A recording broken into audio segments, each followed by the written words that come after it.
Guys, I'm going to do a gold review, and in this review, I'm also going to discuss obviously a lot of people using high risk on trades.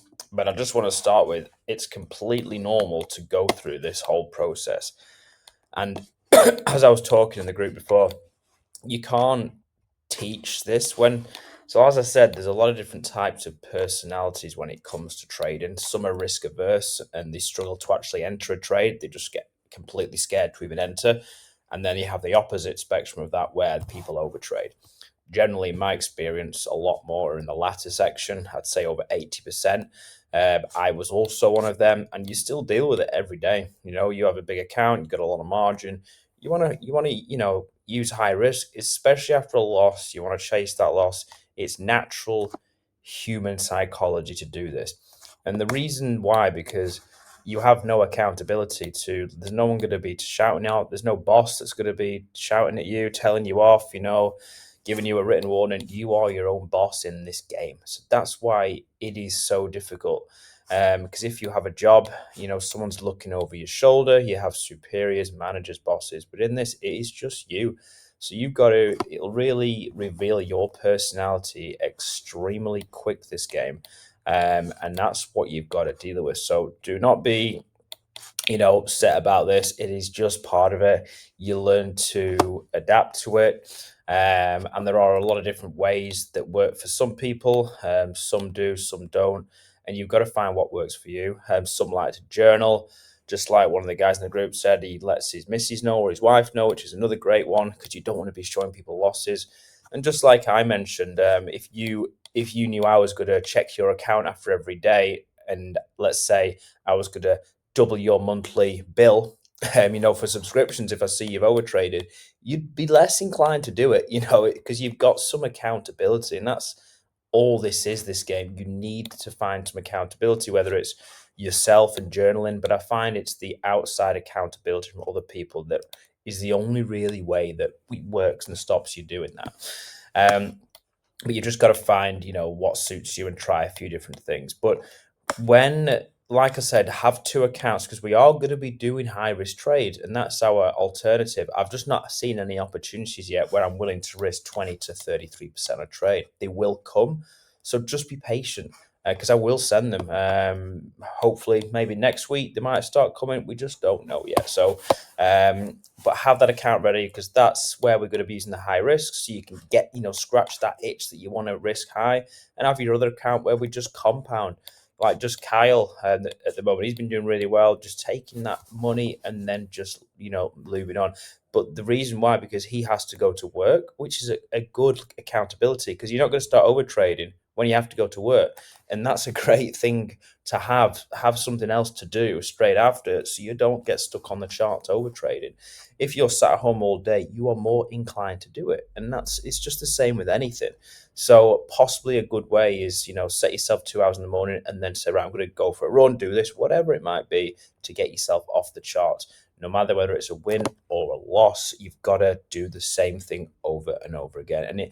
And it ends up just being a full repeat of the previous day, and it starts to set in as a habit.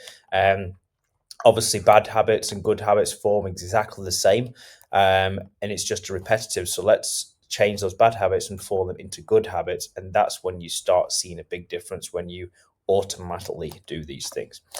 But firstly, let's look at gold. Initially, we took a fake out strategy on the 4 hour, which gave us a 1-to-1, and then the runners went back to break even. Once again, I always pretty much secure at a 1-to-1, especially if it's 50 pips.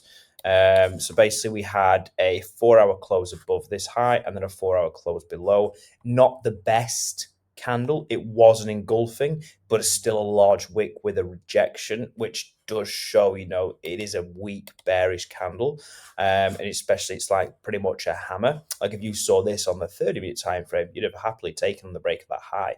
So always take this into account. Just because you see a setup, don't convince yourself that this is a great one.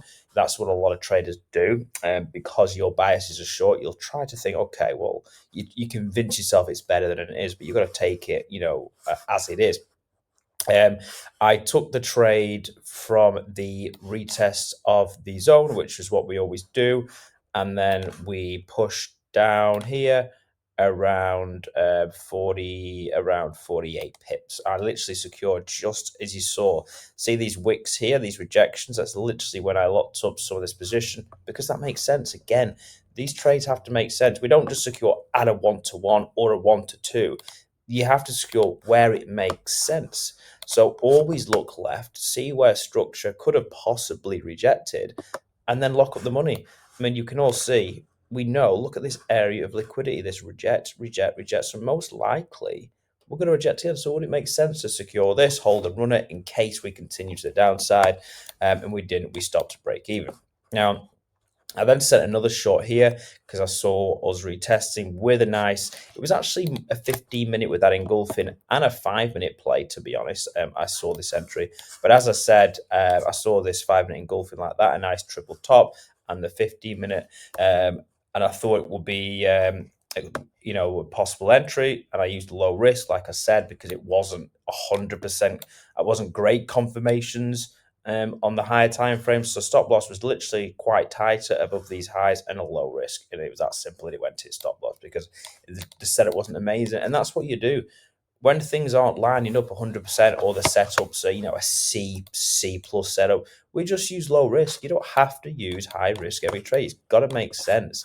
And I'll always tell you whether I use low or high risk, and that makes the difference. But I know a lot of you guys aren't listening to what I say, and you just use the same risk or high risk again, hoping it's going to be the right trade. But there's a reason I say low risk, because the setup's not an A-star setup.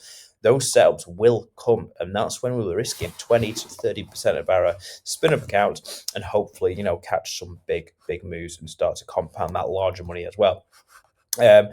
And later on, when I was fast asleep, I love the fact you boys identified that there was another fake out strategy, and it did come perfectly on the 4-hour with an actual textbook 4-hour retest as well. So let's just remove all analysis, which is all here, and we'll go through this 4-hour to refresh you guys' memories as well. So we made a new 4-hour body high here, which was here. We had a strong bullish engulfing above this highs, and this is what gold generally always does once it makes an all-time high. So take this into account. We then have a fake out. 4-hour close below this high here. Yes, it's not an engulfing, so it's not the best setup, but we still got that beautiful wick back retest and then a drive to the downside. So could you have taken that on that wick here? Of course you could.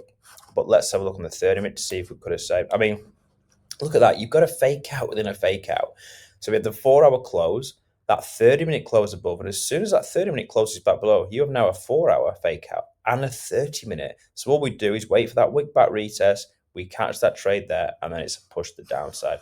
Absolutely beautiful head and shoulders 4-hour plus a 30-minute fake out. So that was a really, really nice textbook fake, double fake out strategy there on gold. What to expect now? So I am expecting gold to come back to at least this level again for another retest. Because if you remember, just like I drew up my 30-minute zones, it is no different on the 4-hour. This is a range. We broke above the range. We've now broken back below, which is a fake out, which means there's a good chance of a retest and then a drive back down to these levels, which where we can look for buys again. Or alternatively, if gold's starting to get exhausted now, we could see a break of this channel, then a retest, and then we can start looking for big shorts to the downside. So we both have to be ready for both. Yes, gold's extremely bullish, but it has to have a deep retrace at some point because this cannot be sustained. It doesn't mean gold's not bullish anymore. It just means pullbacks to different specific levels, and we can catch buys from there. So yeah, all we do is follow the market. We don't try to predict it. We literally just follow what it does, and it's that simple, guys. So yeah, well done for you spotting those fake outs. Really nice setup, and I'll look forward to seeing you on the charts later.